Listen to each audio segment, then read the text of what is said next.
अस्सलाम वालेकुम नाज़रीन मैं हूं एक्सप्रेस न्यूज़ से इरशाद अंसारी। आज नए साल की आमद के साथ ही हुकूमत की तरफ से सरकारी मुलाजमीन को एक बड़ा तोहफ़ा दिया गया है। वो हम आपको बताएंगे कि वो तोहफ़ा क्या है। वैसे तो पेट्रोलियम मसनूआत की कीमतों में इजाफे का तोहफ़ा भी हुकूमत की तरफ से दिया गया है। ये पहली सलामी थी जो रात को आवाम को दे दी गई थी। दूसरी बड़ी सलामी जो दी गई है वो सरकारी मुलाजमीन को दी गई है और उनकी पेंशन पे जो है वो बड़ा कट लगा दिया गया है और डबल पेंशन पे पाबंदी भी लगा दी गई है। और इसके साथ साथ कौन कौन सी मज़ीद कुर्बानियाँ जो है वो रिटायर्ड मुलाजमीन से तवक्को की गई है और उनसे डिमांड की गई है और ली गई हैं, ये हम बताएंगे। और इन सब का इतलाक़ फ़ौरी तौर पे कर दिया गया है, नोटिफिकेशन जारी कर दिए गए हैं। नोटिफिकेशंस में एम्बिग्विटीज़ पाई जाती हैं, वो क्या एम्बिग्विटीज़ हैं वो हम बताएंगे। और इसके साथ साथ हम ये बताएंगे कि सरकारी मुलाजमीन जो रिटायर्ड हुए हैं उनका इस पर क्या फ़ौरी तौर पे रिएक्शन है। क्या ये हुकूमत के ख़िलाफ़ जो है वो एक नई जो है वो तहरीक और एहतजाज का सिलसिला शुरू होने जा रहा है, या कि हुकूमत जो है वो इन मामलात को कंट्रोल करने में कामयाब हो जाएगी ऐसे वक्त में जबकि सियासी माहौल भी जो है वो आगे चल के गर्म होता हुआ दिखाई दे रहा है। सबसे पहले हम बात करेंगे कि जो वज़ारत ख़ज़ाना की तरफ से 2 नोटिफिकेशन जारी किए गए हैं उसका पस मंज़र क्या है, क्या वजह थी कि हुकूमत को इंतज़ार किए बगैर नए साल के पहले दिन ही ये नोटिफिकेशन जारी करना पड़े। जी हाँ, इसकी सबसे बड़ी वजह बैनुल अक़वामी मालियाती फ़ंड है। चूँकि हम IMF के प्रोग्राम में हैं और हमारी जो इकॉनमी है वो IMF के शिकंजे में जकड़ी हुई है और माजी की तरह इस मरतबा भी मुख्तलिफ नहीं है कि जब भी हम IMF के शिकंजे में जकड़े हुए होते हैं तो हम मजबूर होते हैं कि हम IMF की तमाम जायज़ नाजायज़ पसंद नापसंद शराइत को जो है वो माने और उनके सामने सर तस्लीम खम करें। ऐसा ही हुआ है इस मरतबा भी, क्योंकि ये IMF का बड़ा मुतालबा था कि पेंशन बिल को कम करें और किसी तरह से जो है वो सरकारी मुलाजमीन जो रिटायर्ड होते हैं उनकी पेंशन पे कट लगाएं। और उसी के तहत एक जो पोर्शन है वो मुकम्मल किया गया था। उसमें यह था कि नए जो मुलाजमीन भर्ती होंगे वो कंट्रीब्यूटरी पेंशन सिस्टम पे भर्ती होंगे, यानी कि उनकी पेंशन का बोझ अब सरकार के ख़जाने पे नहीं होगा। लेकिन साथ ही उनका ये भी मुतालबा था कि ये जो पेंशन का बढ़ता हुआ बिल है इसको कम करने के लिए भी इक़दाम किए जाएँ। उसके लिए चूँकि इसी महीने IMF के साथ कर्ज़े की जो दूसरी किस्त है उसके लिए मुज़ाकरात होने हैं, इसलिए उन मुज़ाकरात से पहले हुकूमत ने IMF का बड़ा मुतालबा पूरा किया है। 2 नोटिफिकेशन जारी किए हैं। पहले नोटिफिकेशन में जो पहला जो कट लगाया गया है वो ये लगाया गया है कि जो सरकारी मुलाजमीन हैं उनकी जो पेंशन का डिटर्मिनेशन है वो पहले ये होती थी कि उनको जो आखिरी पेंशन वो लेते थे, आखिरी तनख्वाह जो लेते थे उसके मुताबिक जो है उनकी पेंशन कैलकुलेट होती थी और वो बेस बनती थी।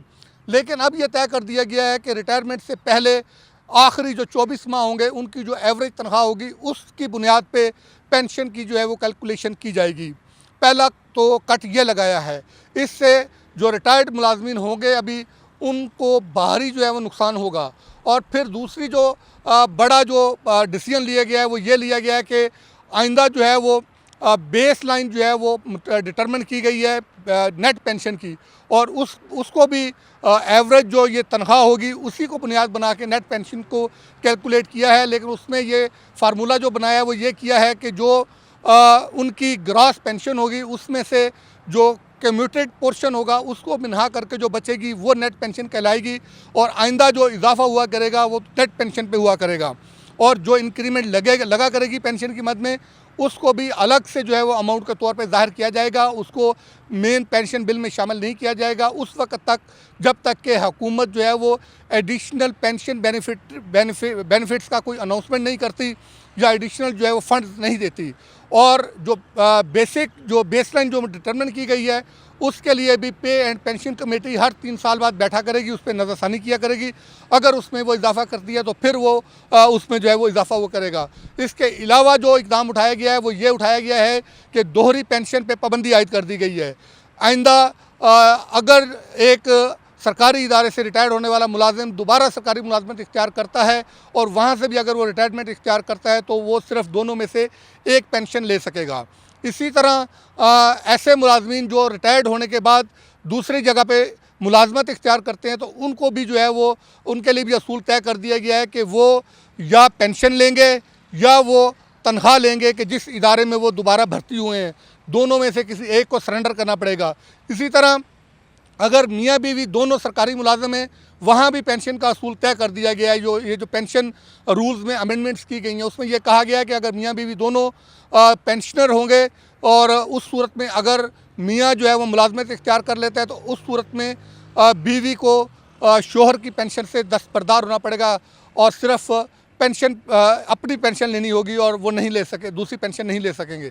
और इसी तरह अगर दोनों मियाँ बीवी रिटायर्ड हैं और दोनों की पेंशन है, अलबत्ता वो अलग अलग पेंशन ले सकते हैं अगर उनका मियाँ जॉब नहीं करता। और इसके साथ साथ ये भी तय किया गया है कि पेंशनर्स को जो है वो जो अलाउंसेस हैं उसमें भी जो है वो डिटर्मिनेशन जो है वो उनकी की जाएगी। और इसमें सबसे जो ज़्यादा जो नाइंसाफ़ी वाली बात है कि वो ये है कि ये सारा जो बोझ है वो सिविल एम्प्लॉइज़ पे जो है वो डाला गया है कि जो नोटिफिकेशन जारी किए गए हैं उसमें ये क्लियर नहीं किया गया, उसमें सिर्फ फेडरल गवर्नमेंट एम्प्लॉइज़ का लफ्ज़ यूज़ किया गया है। इसमें मिलिट्री के जो मुलाजमीन हैं उनको या जजेस को जो है वो डिफ़ाइन नहीं किया गया कि क्या, क्योंकि वैसे जो नोटिफिकेशन होते हैं कि अगर उसका जो है वो मिलिट्री के और जजेस के मुलाजमीन पे भी उसका अगर इतलाक़ होता हो तो उसको मेंशन किया जाता है, लेकिन इसमें ऐसा नहीं है। जो हमारी वजारत ख़ज़ाना के हुकाम से बातचीत हुई है उनका ये कहना है कि ये जो अमेंडमेंट्स की गई हैं ये सिर्फ सिविल मुलाजमीन पे लागू होंगी, इनका जजेस पे या मिलिट्री के जो मुलाजमीन हैं उन पे इतलाक़ नहीं होगा। जबकि जजेस जो हैं उनको भारी मराहत भी मिलती हैं, बिजली उनको फ्री में मिलती है, गैस उनको फ्री में मिलता है, टेलीफोन फ्री में मिलता है, मेडिकल अलाउंस मिलता है, उनकी बीवी को भी मेडिकल अलाउंस मिलता है। इसके अलावा भी पर्क्स एंड प्रिविलेजेस हैं, ड्राइवर भी उनको मिलता है, इसी तरह और भी जो है वो उनको सहूलियात मिलती हैं। लेकिन असल जो पेंशन के बिल पे जो बोझ हैं वो भी वही लोग हैं, उन्हीं के जो अखराजात हैं वही पेंशन बिल पे असल बोझ हैं, लेकिन उनको जो है वो नहीं छेड़ा गया। अलबत्ता जो कमज़ोर तबका है, जो आम सिविल मुलाजमीन हैं, उन पे ये जो है वो बोझ डाल दिया गया है। अब देखना ये है कि क्या जो रिटायर्ड मुलाजमीन हैं वो इस पे खामोश बैठते हैं, उनकी तंजीमें जो है वो खामोश बैठती हैं या हुकूमत के ख़िलाफ़ एहतजाज की आवाज़ बुलंद करते हैं। क्योंकि अभी जो फौरी तौर पे जो रद्द-ए-अमल आया है उनकी तंजीमों का, उसमें तो उन्होंने इस पे ख़ास जो है वो तनकीद की है और इस पे तशवीश का इज़हार किया और हुकूमत से मुतालबा किया है कि ये जो डिस्टॉर्शन पाई जाती हैं या तो इसको ख़त्म किया जाए। अगर ये कौमी मफाद में करना है और कौमी ख़जाने को जो है वो मज़ीद बोझ से बचाना है तो फिर इसको अक्रॉस द बोर्ड जस्टिफाई तरीके से इसको लागू किया जाए। ये जो डिस्टॉर्शंस हैं ये ख़त्म की जाएँ। जो भी मुलाजमत जो भी नेशनल किटी से पे लेता है या पेंशन लेता है उस पे इसका इतलाक़ होना चाहिए। ऐसा नहीं होना चाहिए कि पिक एंड चूज़ की जो पॉलिसी है उसको ख़त्म होना चाहिए। अब ये उन तंजीमों का इम्तिहान है जो इनको रिप्रेजेंट करती हैं रिटायर्ड मुलाजमीन को, कि वो इस पे अपनी कोई मुअस्सर तावाना आवाज़ उठा सकेंगे या वो खामोशी इख्तियार करेंगे।